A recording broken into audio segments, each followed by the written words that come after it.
Hola de nuevo, bienvenidos a Gabinete en la Sombra. Hace algunos años, durante el gobierno de Vicente Fox, su secretario de Agricultura, quien ya no vive, en paz descanse, era secretario de Agricultura y Recursos Hidráulicos. Y él de hace mucho tiempo atrás lo conocían como el rey del ajo, eras uno de los magnates de la producción del ajo en México. Y un día descubrieron que en los ranchos donde tenía sus cultivos, resulta que había niños trabajando. Entonces le preguntaron pues que cómo es posible que, siendo secretario de Estado y violando los tratados de la OIT y la Constitución misma de México, se pudieran contratar niños. Entonces muchos de sus asesores, digamos que agroyupis, tecnoburócratas del campo, dijeron, bueno, pues es que es una costumbre, de hace mucho está, y a manera de disculpa, bueno, pues sí, es normal que los niños trabajen en el campo. Sin embargo, lo grave y trascendente es que niños trabajen en el campo o que trabajen en cualquier otra actividad explotados por sus padres o por otras personas. Algunos datos al respecto. Y la fuente es el Departamento del Trabajo de los Estados Unidos de América. 3.1 millones de niños entre 5 y 17 años realiza trabajo infantil en el país. 52% de estos realiza trabajo peligroso.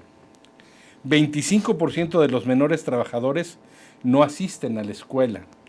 Y 4 son los estados en México, donde se ubica este trabajo infantil: Oaxaca, Puebla, Chiapas y Michoacán. Evidentemente, uno de nuestros invitados, Juan Carlos Juárez, nos dirá al respecto de lo que pasa en América Latina. Pero hay una gran y grave conexidad con esto, que es la explotación también de estos menores que luego son migrantes, que son viajeros solos, que van en busca de sus padres o alguna referencia a los Estados Unidos, o salen huyendo porque quedaron en la orfandad en alguna matanza en el sur de México o en Centroamérica. Y por supuesto la trata de personas, que tiene que ver mucho con la mujer, que tiene que ver con este tráfico que hay de sexual, eh, y que precisamente se aprovechan mucho luego las mujeres migrantes. Bueno, hoy hay 3 personas muy autorizadas para hablar de esto. Se encuentra con nosotros nuestra amiga y colega Judith Cabrera, que Judith es codirectora de Borderline Crisis. Ella está desde Tijuana, Baja California, México, y ella tiene mucho contacto en la defensa de los migrantes en la frontera norte. También se encuentra con nosotros desde Buenos Aires, Argentina, Juan Carlos Juárez, quien ha sido diputado ya, quizá lo vuelva a ser en la elección de este próximo domingo, y quien es experto en temas de seguridad social a nivel de la región latinoamericana. Y conmigo en el estudio está Guillermo Fonseca Leal. Guillermo ya ha estado con nosotros muchas veces, fue coordinador de asuntos internacionales de la entonces Procuraduría General de la República y ahora es profesor de Derecho en la máxima casa de estudios de Iberoamérica, que es la UNAM. Bueno, Judith, si nos quieres introducir al tema, más o menos cómo está, pues, tu visión de esta explotación infantil, de este tráfico de migrantes, si nos quieres comentar, por favor, Judith. Sí, pues es una problemática bastante compleja, ¿no? En México tenemos decenas de miles de migrantes desaparecidos al año y se presume que muchos de ellos son reclutados por grupos de crimen organizado justamente para el trabajo forzado, algunas veces en el campo también, ¿no? Pero en la agricultura de la amapola, marihuana, etcétera. También con fines de explotación sexual, el trabajo forzado que vemos acá en la niñez, lo vemos mucho en las calles, ¿no? Ese es un contexto urbano y muchas veces son eh, personas de pueblos originarios que son forzadas a, ¿cómo le llaman? Mendición forzada, ¿no? A pedir dinero en las calles, A la se mendicidad. forza a la mendicidad forzada, mendición. Bueno, se les forza a pedir dinero, son redes de trata bastante peligrosas también, contra las que no hay mucha resistencia, ni vemos una respuesta efectiva por parte de las instancias gubernamentales, incluso entre los activistas, ¿no? En los grupos organizados para la incidencia política o el cambio a la justicia social, también es un tema bastante delicado, ¿no? Temido. ¿Quién se va a meter ahí sabiendo las consecuencias que puede sufrir tu familia y así? Entonces, la población migrante es particularmente vulnerable por el desarraigo, por la precariedad, porque no tienen redes de apoyo y porque como están en condición de movilidad, es más difícil que su familia, por ejemplo, los busque, los pueda localizar, es más fácil que se den por vencidos, es mucho más difícil que accedan a justicia, y en un ambiente tan discriminatorio como el que vemos en México, pues peor aún, ¿no? Creo que todo abona de muchas maneras para que la población migrante quede muy vulnerable a estas personas que abusan de ellos. Juan Carlos Juárez, ¿cómo ves? El tema pues es un megadrama como lo describe Judith y aún más, pero ¿cuál es tu visión desde la desprotección a los infantes que trabajan pues desde el cono sur, desde la Patagonia al río Bravo? ¿Cómo ves, Juan Carlos Juárez? A ver, es un tema muy, muy sensible, es un tema muy serio, pero hay datos que son contrastantes y que tienen que ver con la política y tienen que ver con lo institucional. Prácticamente el tema del trabajo de las infancias es un tema que no está en ninguna agenda política ni está en debate público. La invisibilización del tema hace que sea muy pro a generar esa situación en América Latina y en el mundo. Cuando uno ve el escalofriante número que exhibe la OIT y la UNICEF de 160 millones de niños y niñas en el mundo en el trabajo infantil entre los 5 años y los 17 años, muestra claramente que está invisibilizado y los estados no asumen un rol proactivo en función de visibilizar esto. Ahora, creo que hay 2 o 3 políticas concretas que debieran aplicar los estados, sobre todo en Latinoamérica. En primer lugar, tiene que ver con la reciprocidad. Tenemos que trabajar en convenios multilaterales de reciprocidad para la portabilidad de derechos, porque el trabajo infantil siempre tiene que ver con la migración. Y al no tener portabilidad de derechos en igualdad de condiciones, de oportunidades, hace que eso sea un escenario proclive a la generación del trabajo infantil. Un trabajo y un accionar que tienen que tener los estados, que el objetivo es erradicar esa situación. Digo, no es con medidas que no van al fondo de la cuestión. En Argentina, según el último informe, se habla de cerca de 1.300.000 niños y niñas que están en esa situación. ¿Un millón en Argentina con una población de cuántos? Con una población de 46 millones. No, es decir, entonces, tiene que haber ahí, sobre todo en el área rural, tiene que ver con trabajos insalubres, tiene que ver con trabajos que generan envejecimiento prematuro. Entonces, creo que hay políticas claras que se tienen que... Y tiene que ser un accionar que tiene que transversalizar al Estado. Los estados nacionales, los estados subnacionales regionales y los estados subnacionales municipales, es decir, las alcaldías. Hay que hacer un trabajo permanente en ese sentido, pero el primer objetivo es visibilizar esa situación que se oculta, que además lleva a otra cuestión que es mucho más grave, que tiene que ver ya directamente con la trata de personas. En el caso de la República Argentina, en nuestro artículo 75, inciso 22 de nuestra Constitución Nacional, es muy claro, porque ahí la Constitución Nacional recepta todos los pactos internacionales de derechos humanos, y obviamente la protección de la niñez, la cuestión que tiene que ver con la trata de personas, es decir, tiene que haber ahí la legislación está no solo en el caso de Argentina, está en todo el mundo. Lo que los estados tienen que tener es un accionar proactivo con respecto a impedir que esto siga sucediendo. Y cuando uno habla de la explotación en el trabajo, digo, también suele ocurrir con talleres clandestinos del área textil, que tiene que ver ahí, hay una explotación muy grande. Y tiene que ver también con la explotación muchas veces de los estados de necesidad de los niños y niñas que suelen estar en los semáforos de distintos países de Latinoamérica pidiendo ayuda, y detrás de eso hay grandes organizaciones mafiosas, digamos, que aprovechan de esa situación y que los están vigilando durante el tiempo que están en esos lugares.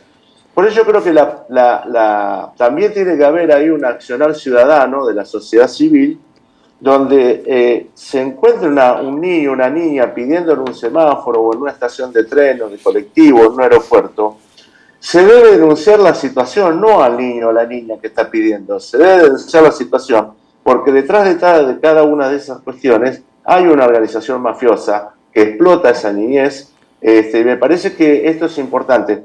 Por eso agradezco, Mario, que hayas traído un tema como este a debate, porque creo que hay que ponerlo en todos los foros posibles para que no se siga invisibilizando como ha ocurrido hasta el momento. Hay un dato importante que leí hoy, que por ejemplo en Haití, de enero a la fecha, hay 300 desaparecidos según la UNICEF entre hombres y mujeres, y que los ha secuestrado la delincuencia organizada pues con diversos propósitos, para trabajo forzado de distintas maneras. Guillermo, pues imagínate nada más que muchas de las marcas que te gusta usar luego las hacen niños ahí en Indonesia, o pues muchas de las marcas que se venden a nivel internacional luego son producidas en Indonesia o en algunos países del tercer mundo, y luego son producidas por niños, ¿no?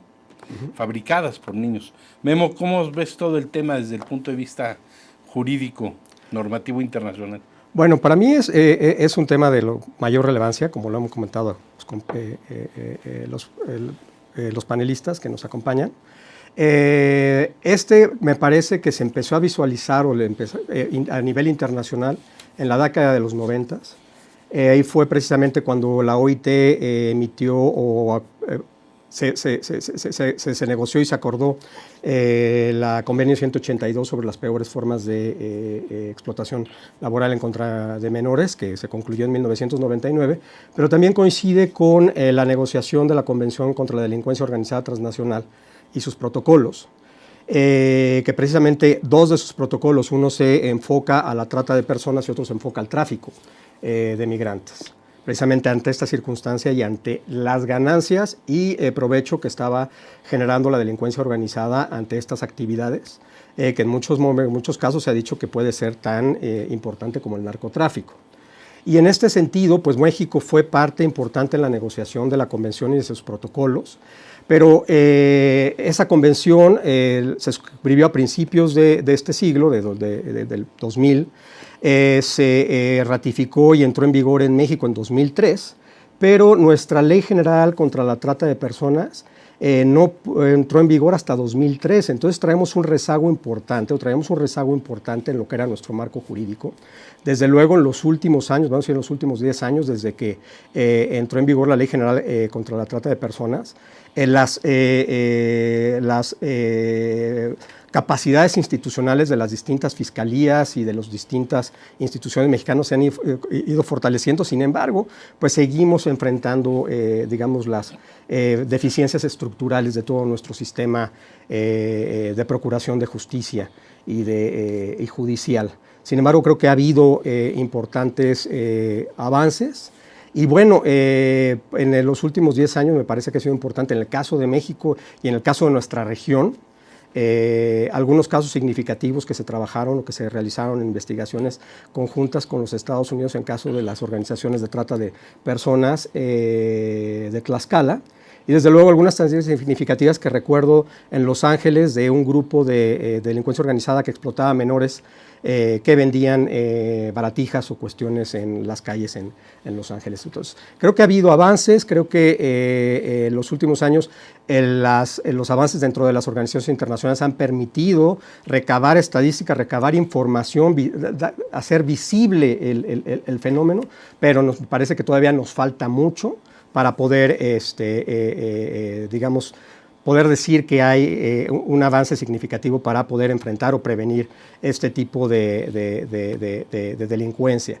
Desde luego, la parte que me parece que es muy importante en el sector privado, bueno, pues todas estas políticas y normas que se han aceptado en los estándares internacionales del buen gobierno de las empresas, que permiten a muchas empresas internacionales certificarse como empresas socialmente responsables, que precisamente entre sus esquemas de cumplimiento, de compliance, muchas de ellas han desarrollado precisamente mecanismos de supervisión de sus plantas que se encuentran en el extranjero, precisamente para supervisar si existe o no existe algún fenómeno o algún abuso por parte ya sea de menores principalmente o cualquier otro tipo de abuso laboral. Pero bueno, creo que tiene que ir de la mano un esfuerzo estatal, un esfuerzo de los gobiernos en los distintos niveles, junto con el sector privado, sobre todo, bueno, como tú lo decías, ¿no? Todas estas empresas, todas estas compañías que venden. Bueno, y los temas de compliance debe de verificarlos el Estado, ¿no? Por principio de cuentas. Digamos, el compliance es una medida preventiva y además es una medida también de prestigio para una empresa poder digamos, ostentar una certificación como una empresa socialmente responsable. Guillermo y Judith y Juan Carlos.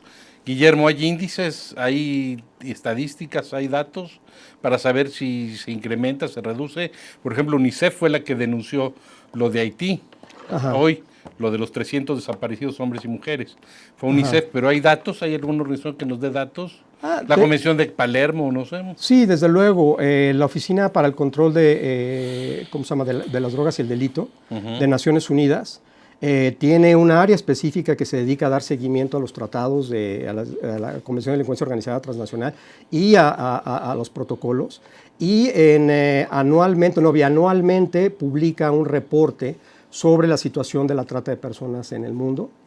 Precisamente en febrero de este año se publicó el último informe que fue presentado aquí en México y se presentan algunas estadísticas, algunas cifras algo extrañas, probablemente por lo que fue, digamos, el impacto de la pandemia, del COVID, en las dinámicas de tráfico y de trata de personas o de las dinámicas delictivas, pero también en las de denuncia por parte de las víctimas de estos delitos.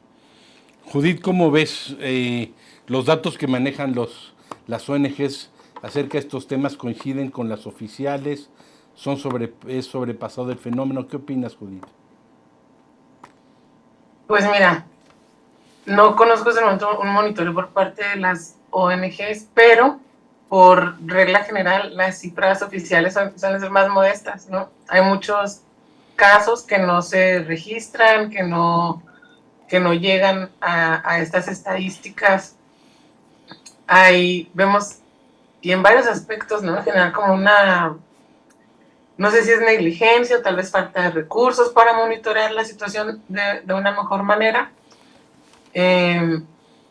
pero por lo general sí las estadísticas suelen quedarse cortas con lo que se está viviendo, ¿no? La realidad. ¿Has visto que en la frontera de los dos lados, quizás te estoy preguntando, comentando una verdad de perogrullo o una pregunta retórica, pero dime, en los dos lados de la frontera, México, Estados Unidos, ¿has visto cómo son explotados muchos niños y, bueno, mujeres, pero en el caso concreto de los niños por parte de empresas de ambos países? ¿Has visto eso? Pues la industria maquiladora sustenta gran parte de su funcionamiento en la explotación. No he visto particularmente niños, pero la industria maquiladora suele ser muy explotativa. No sé si eso califica como trabajo forzado, pero sí son salarios muy bajos, falta de derechos Seguridad laborales. social. Falta de seguridad social, Judith. Derechos laborales, decías. Ajá. Se hacen estas prácticas, ¿no? Como tantas semanas de prueba, retener sus salarios por 1 o 2 semanas como fondo. Hubo un caso bastante sonado con Amazon en una zona de Tijuana que se llama Cartolandia. Cartolandia porque las casitas son de cartón, ¿no? Y en su mayoría son personas migrantes y desplazadas por la violencia que crean estos asentamientos irregulares. Entonces Amazon ofreció el sol, el cielo, la luna y las estrellas para los trabajadores, ¿no? Y a la hora de la hora, pues resultaron estos salarios bajísimos, estas condiciones explotativas, y de cualquier manera las personas toman estos trabajos y puedes decir, entre comillas, de manera voluntaria, ¿no? Pero más como una medida de sobrevivencia. Entonces, en el caso de las compañías que tienen estas fábricas en lugares todavía más empobrecidos o menos normados, como todo lo que es el fast fashion, que le llaman, ¿no? Esta moda rápida en la industria textil que mencionaba Juan Carlos. También nos preguntamos, bueno, ¿y cómo podemos garantizar alternativas para que estos niños sobrevivan si no tienen acceso a estos trabajos forzosos, explotadores, etcétera? La precariedad en la que se vive en estas zonas y la falta de protección, creo que es como el caldo de cultivo perfecto para que las empresas puedan lograr estas circunstancias de explotación, ¿no? Entonces, ¿cómo les podemos garantizar mejores condiciones? Y bueno, lo que vemos acá no es nada más por parte de las industrias, como decían estas redes de trata. Hubo un caso acá, hablando de denuncia ciudadana, de personas de los Altos de Chiapas que no hablan español, pero sabemos que son de los Altos por la indumentaria. Entonces están estas mujeres con sus hijos en la calle haciendo malabares, pidiendo dinero, no se les puede hablar, nos hemos tratado de acercar a ellas y nos evaden.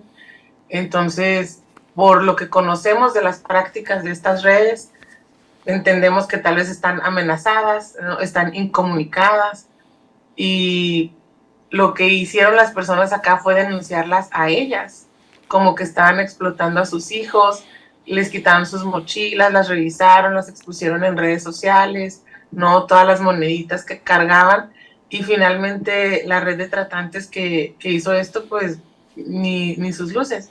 Y todos los comentarios eran en contra justamente de estas mujeres, ¿no? Porque le quitaban a sus hijos el derecho a la educación y a la recreación y al desarrollo de su personalidad, etcétera. Pero no se piensa en quién está detrás de estas cosas que vemos en la calle, ¿no? Bueno, regresando del corte, vamos a platicar con Juan Carlos Juárez acerca de las contradicciones y la simultaneidad. Por un lado, la economía de mercado, el nearshoring, la relocalización de las cadenas de suministro, y por el otro lado, la terrible explotación infantil que hace que los productos sean tan baratos en estas super tiendas que ahora pues salen por todos lados y que venden ropa a muy buenos precios. Regresamos un momento, no se vayan.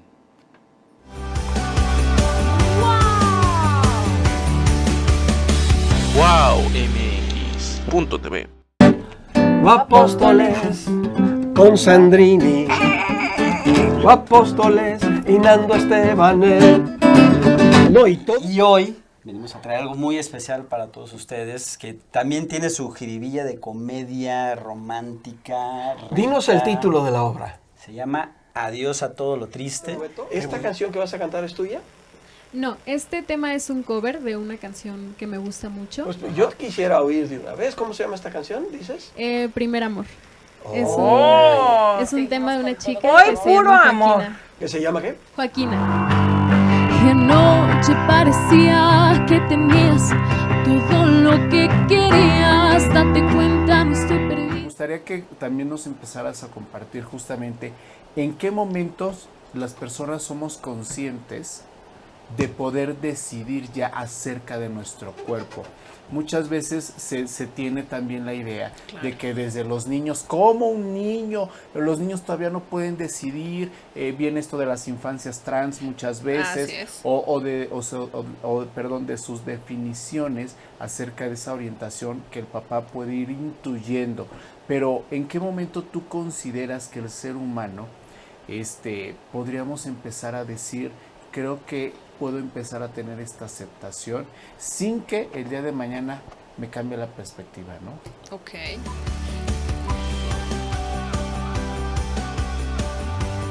WowMX.tv. Bueno, tenemos aquí la caricatura de nuestro cartonista oficial, Fernando Morales. Los niños no se tocan. Pues sí, los niños le dicen mentirosos, ¿no? Porque evidente sí hay abuso y sí se están tocando a los niños, tanto en el sentido metafórico como literal, y en mal sentido. Juan Carlos Juárez, es una gran contradicción de las economías de mercado de aquí, del Río Bravo hasta la Patagonia, donde pues las cadenas, la relocalización de las cadenas de suministro, el nearshoring, ve cómo está beneficiando a México. 10,000 millones echa Tesla en el estado de Nuevo León, más se calcula que vamos a llegar a un crecimiento del 3% del PIB, precisamente por el empuje del nearshoring. Todo lo que es las inversiones que tiene China en América del Sur, explotación de litio y varias cosas más en el Triángulo Dorado. Cómo pujan nuestros gobiernos por economías de mercado para que la gente tenga acceso a mejores trabajos, mejores empleos, haya mayor inversión, producción. Y por otro lado, simultáneamente convivimos con estos mecanismos de capitalismo salvaje, ¿no? Explotación al menor, casi trabajo de esclavitud. ¿Cuántas son niñas? ¿Cuántas son niños? ¿Cuántas niñas y niños son además explotados sexualmente en esto? Es decir, toda la cadena del vicio ad infinitum. ¿Cómo ves, Juan Carlos Juárez? A ver, cuando yo digo que los estados tienen que tener una conducta proactiva, es porque tienen que tener políticas públicas activas en función de la protección, es decir, asegurar la educación, la salud a la niñez implica que tiene que haber inversión del Estado en programas sociales concretos. Si en Argentina la asignación universal por hijo, la asistencia de becas a los niños en edad de estudio, bueno, son medidas de políticas públicas que ayudan a que los niños y niñas no tengan que caer en la situación de la explotación del empleo a la edad que no corresponde, que no es adecuada y que está prohibida además, que es un delito por otra parte. Entonces, es ahí donde se tiene que trabajar, pero también los países en América Latina y el Caribe no somos territorios encorsetados o estancos. Estamos en una continua movilidad, migración, con las fronteras amplias que tenemos en Latinoamérica, que son, digamos, imposibles de custodiar, no se pueden resguardar. Entonces, los estados tienen que actuar. Y también hay un dato que es muy contundente. En América Latina tenemos un promedio del 50% de los trabajadores no registrados, lo que implica más de un 40% de la economía sumergida o en negro, que no está registrada, que no paga ningún tributo, que está exento de fiscalidad. Por eso hay que ser muy cuidadoso cuando vienen esas inversiones a América Latina, a querer instalarse, y como decía Judith, prometen lo que decimos en Argentina, el oro y el moro, porque detrás de eso hay tareas de explotación. Y hoy hay tecnología y hay mecanismos que posibilitan hacer pesquisas las 24 horas, los 365 días del año, para ver esas situaciones. Yo tengo entre mis actividades, soy asesora de honor del Defensor del Pueblo de la provincia de Buenos Aires en materia de seguridad social. ¿Es una especie de ombudsman? ¿Es un ombudsman para la seguridad social? De la provincia de Buenos Aires, exactamente. La provincia que tenemos 17 millones de habitantes. ¿Cómo ha hecho pesquisa con universidades a través de redes satelitales? Y se han encontrado lugares de explotación de niños y niñas y también de adultos, que los tenían prácticamente encarcelados en explotación de esparragueras, en explotaciones rurales, en explotación de talleres clandestinos en una ciudad tan importante como Buenos Aires. Entonces, todo esto implica, digamos, denunciar a esas multinacionales o empresas nacionales. Hay que exponerlas, hay que exhibirlas, porque no debe ser gratuito que ese capital que se obtiene de manera ilegal con la explotación de las personas en el siglo XXI. Porque son las nuevas formas de esclavitud que tiene el mundo, que se practican en el mundo. Entonces me parece que esto es muy importante. Y los organismos internacionales que están diseminados por todo el mundo, bueno, tienen una tarea importante. Tienen una tarea importante para desarrollar. Digo, Naciones Unidas no es el gran edificio solamente que se exhibe en Nueva York o el edificio que se exhibe en Viena, en Austria. Digo, la verdad que tienen tareas cotidianas mucho más importantes y muy fuertes para desarrollar y para trabajar en esto. Y hay que obligar también para que los medios de comunicación tomen estos temas, porque nunca son la primer plana de ningún medio ni el titular importante de ningún medio gráfico, televisivo o multimedial. Es decir, que hay mucha tarea para hacer en este sentido y me parece que la seguridad social, precisamente, cumple un rol trascendente, porque en la medida que la seguridad social tenga políticas activas protectorias para los niños y niñas, para los adolescentes, para los jóvenes, para la mujer, para las personas minusválidas, digo, esto se va a ir erradicando. La función y el objetivo con respecto a este tipo de actividad en Argentina y en el mundo tiene que ser la erradicación. No hay medidas medias o intermedias. Es la erradicación lisa y llana y con la aplicación de las leyes que cada uno de nuestros países tenemos y sobre todo con los tratados internacionales. Guillermo, aquí te acordarás que hace tiempo en México y Judith también, no sé si en Argentina, Juan Carlos, a los menores de edad se les permitía trabajar en las tiendas de autoservicio acomodando los paquetes de los productos cuando pagabas en la caja. Les llamaban cerillos y a las chavas que trabajaban también, porque vino con eso la revolución también de la participación femenina, de un tiempo acá empezaron a ver pues, también niñas o muchachas cerillas y los requisitos era que comprobaras que estuvieras estudiando, tuvieras autorización de tus padres y que llevaras tu horario de la escuela, ¿no? Es decir, para no fomentar ahí alguna situación. Me parecía correcto, ya las tiendas de autoservicio en México contratan a gente de la tercera edad, lo cual me parece muy bien, para que ejerzan esto. Y sin embargo, Guillermo, hay un tema también que se me hace muy fuerte y sobrecargado, porque si hay explotación infantil y le suman los temas de pornografía infantil, temas que tú conoces por los tratados que has vigilado, visto, verificado, contribuido a que se firmen, que has estudiado, que has visto en el tema internacional.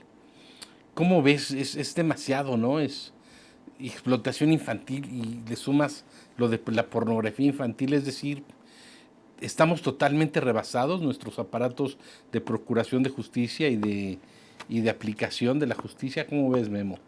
Bueno, considero que habría que ver con cuidado las estadísticas y cómo se está moviendo el fenómeno en las distintas regiones del mundo. Sin duda, la pornografía infantil y el abuso, ¿cómo se llama? Y la trata de menores para temas sexuales es un fenómeno que no podemos tolerar. Hay muchas cuestiones o hay muchos elementos que tenemos que tomar en consideración desde el punto de vista económico, social, inclusive familiar, del entorno familiar, que hacen o que dificultan tanto la detección como la prevención de este tipo de delitos o de fenómenos. Sin embargo, lo que sí considero es que, por lo menos en lo que hace al marco institucional y al marco legal, se ha avanzado en los últimos 20 años de manera significativa. ¿Sí? Tenemos una ley general para la prevención de la trata de personas, tenemos una ley general para garantizar la vida libre de violencia para las mujeres, tenemos todo un marco legal que se ha ido construyendo para garantizar los derechos de los menores.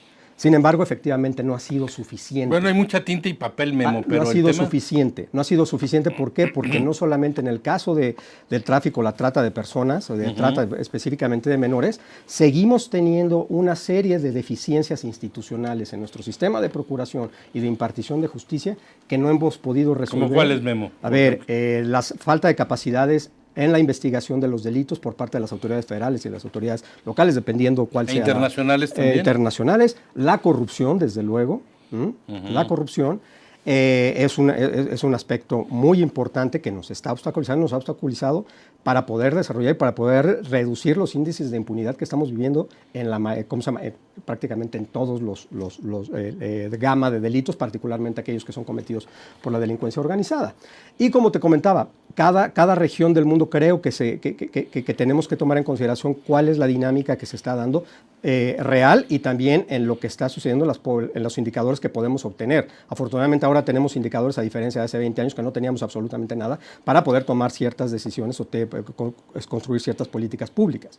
Por ejemplo, ahorita viendo el reporte de Naciones Unidas respecto de tráfico de personas, la estadística te dice que tienes un porcentaje alrededor de 20% de víctimas que son menores de edad en América del Norte, ¿sí?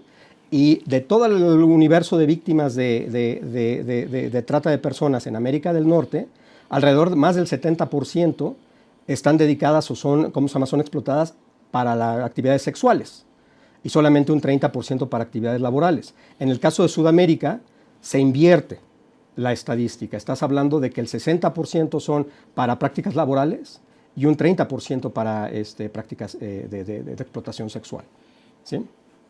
Entonces creo que sí necesitamos construir más, se necesita invertir más para atender este problema, pero tenemos que atender el problema de fondo de nuestro sistema y particularmente en nuestro continente, que nuestras instituciones de procuración y de impartición de justicia, como le dije, necesitan mejorar muchos aspectos de su funcionamiento.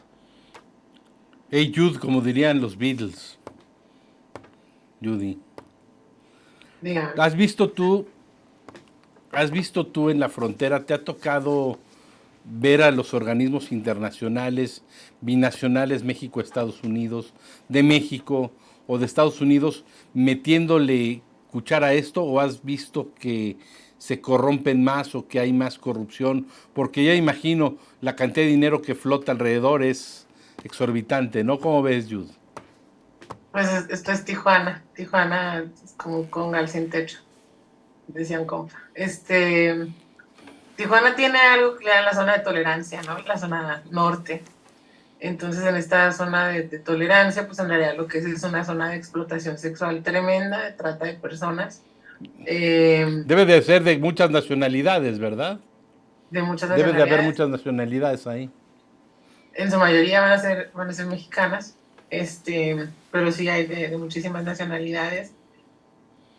Es para mí muy difícil determinar qué porcentaje estará ahí por la fuerza y quiénes, pero son muy pocas, ¿no? Que van a buscar como un dinero, entre comillas, no más fácil. Las intervenciones que he visto en Tijuana, no solamente, había una propuesta gubernamental de un programa que se llamaba Tijuana Coqueta. Y Tijuana Coqueta lo que proponía era mejorar la zona, la infraestructura de esta área de esa zona roja. Tolerancia. La zona roja, para que fuera más atractiva para los turistas. Esta es la propuesta. Más en términos de mercado, ¿no? Exactamente. Entonces se lee totalmente como algo aceptable, que se debe de fomentar incluso, que se debe de difundir como turismo sexual. Afortunadamente encontró suficiente oposición y no se llevó a cabo, pero si por ellos hubiera sido, tendríamos toda una campaña de lo que es Tijuana Coqueta.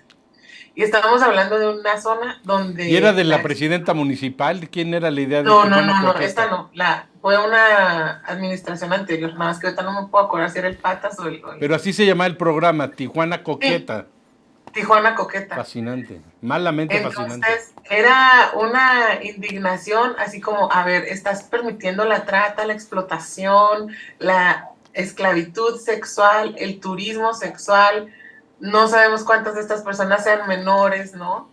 Y todavía quieres hacerlo de manera oficial y destinar fondos del erario para hacerlo más atractivo. O sea, era una cosa, yo no sé quiénes son sus asesores, la verdad, pero sí era bastante indignante. Acá el tema de trata de verdad es muy peligroso. Hubo un tiempo que empezó por secuestrar muchachas, robárselas, ¿no? Y se las llevaban al sur, sobre todo de colonias en las orillas de la ciudad. Yo trabajaba como psicóloga en una de ellas y empecé a organizar a los vecinos para que vigiláramos la calle. Era una calle donde se las llevaban, particularmente afuera de una universidad tecnológica. Y bueno, antes de que llegaran las amenazas, ¿no? Empezaron las advertencias, como tú, o sea, sabes en qué te estás metiendo, sabes con quién te estás metiendo, ¿no? Tú tienes una hija en quien pensar, etcétera, etcétera, etcétera, etcétera. Entonces, muy difícil encontrar apoyo para ir en contra de estas redes. Son muy fuertes, están totalmente coludidas con el gobierno, es muy evidente. Una vez se llevaron a una chica de las 5 días, que es un área más céntrica, y la chica pues sí tenía una familia bien arraigada en Tijuana, etcétera, etcétera, la empezaron a buscar por todos lados.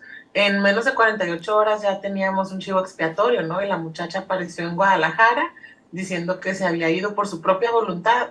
O sea, dejó la universidad, dejó su casa con sus papás, dejó todo, esta era su historia. Y por propia voluntad. Oficial, y se fue a Guadalajara a trabajar en un table, ¿no? Por su propia voluntad.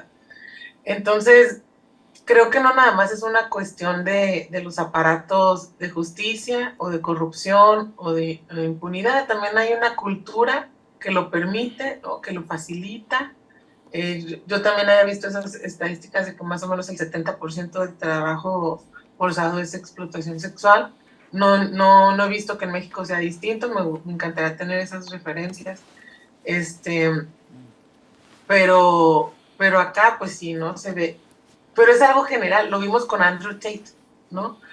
Arrestan a este hombre que es un influencer súper misógino, súper machista, lo denuncian 7 mujeres por explotación y trata, pero como las engañó con promesas de matrimonio y haciéndose como el enamorado, etcétera, etcétera, o sea, las manipula con esta idea del amor romántico para explotarlas, y entonces pues las tontas son ellas, ¿no? Y es difícil que la sociedad en general acepte esto como explotación sexual propiamente. Y el tipo es un ídolo, es un modelo a seguir para muchísimos hombres. Entonces creo que en general vivimos en una cultura muy misógina, muy machista que lo permite, y eso sin empezar a hablar del trabajo no remunerado que llevan a cabo las mujeres y que sostiene el capital. Y que sostiene el capital.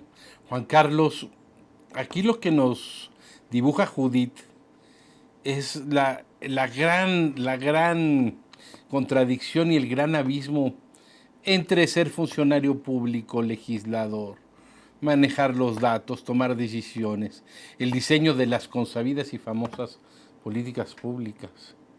Pero cuando uno llega ahí al contraste que nos dice Judith, que son amenazadas, una ONG por proteger a estas muchachas, estas cuestiones que ven de abajo, como cuando se confrontan con el crimen organizado estas ONGs, pues el Estado a nivel municipal pues dice, pues vamos a ver Tijuana coqueta, ¿no?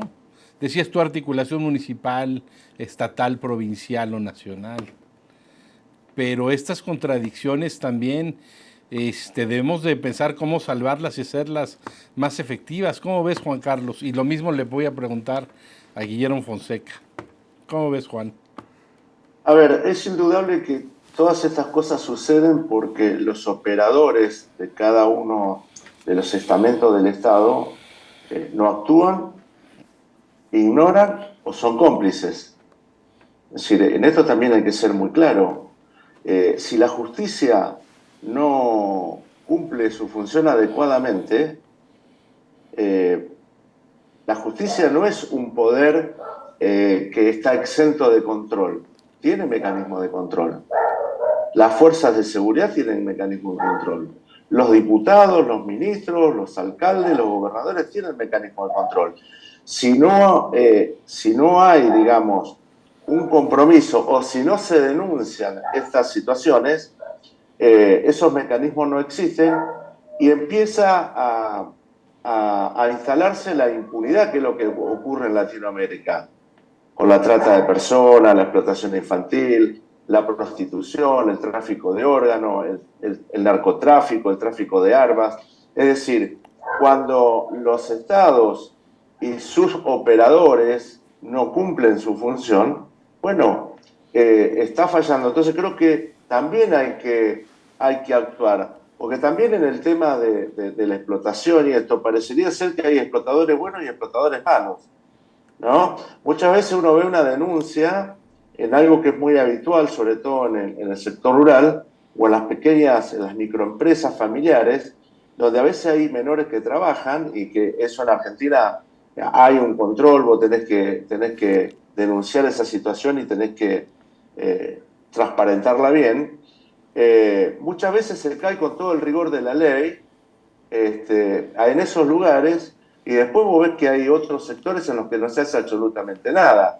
Entonces me parece que yo creo que la visibilización que hacen las ONG, que hacen determinados operadores de las distintas áreas del Estado, es muy importante. Ese es el primer paso. El segundo paso es que quien tenga una responsabilidad institucional la cumpla. Yo fui 8 años diputado y 8 años estuve en la comisión bicameral de seguimiento del funcionamiento de los jueces, los fiscales y los funcionarios del Poder Judicial.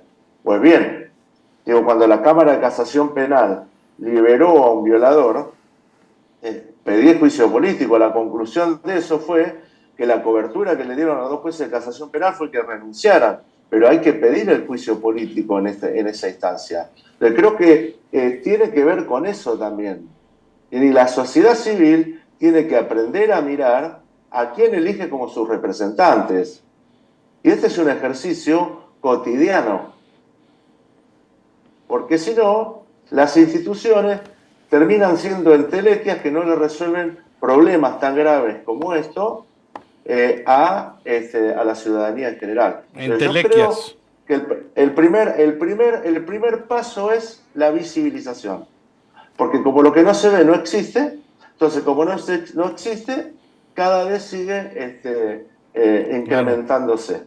Así que creo que yo creo que la visibilización y también denunciar que a quien no cumple con el rol institucional que tiene, también es otro paso en el que hay que trabajar. Y las ONG, imagino, porque pasa en la Argentina y en el resto de Latinoamérica y en el mundo, cumplen una función central. Las ONG, las que funcionan como corresponde, son una especie de incordio para el poder de manera permanente, y eso es bueno.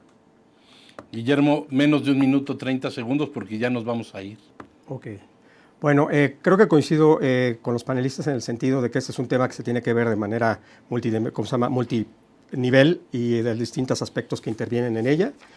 Sin duda la sociedad y la sensibilización respecto de, digamos, de esta violencia que se sufre tanto en cuestiones de género como a ciertos sectores, particularmente los menores, es algo que tiene que sensibilizarse y que esas herramientas o esos instrumentos institucionales fortalecerse para poder atender esta problemática de manera eficaz y eficiente, ¿no? Judith, 15 segundos, ¿quieres decir algo? Judith. Pues sí, en general es una problemática muy compleja, como decía en principio, ¿no?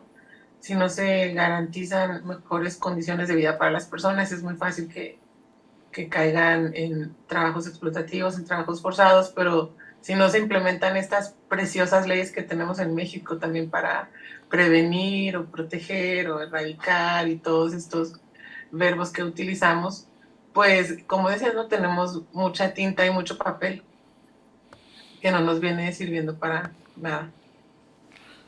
Bueno, pues hoy Judith y Juan Carlos Juárez y Guillermo Fonseca pues demuestran que todo lo que saben las personas de un tema desde distintos ángulos, y eso es Gabinete en la Sombra. Hay que hacer un volumen 2 con ellos después sobre esto. Ojalá no tuviéramos que hablar de ello. Y a ustedes les deseo muy buenas tardes y muy buena suerte. Nos vemos en la próxima.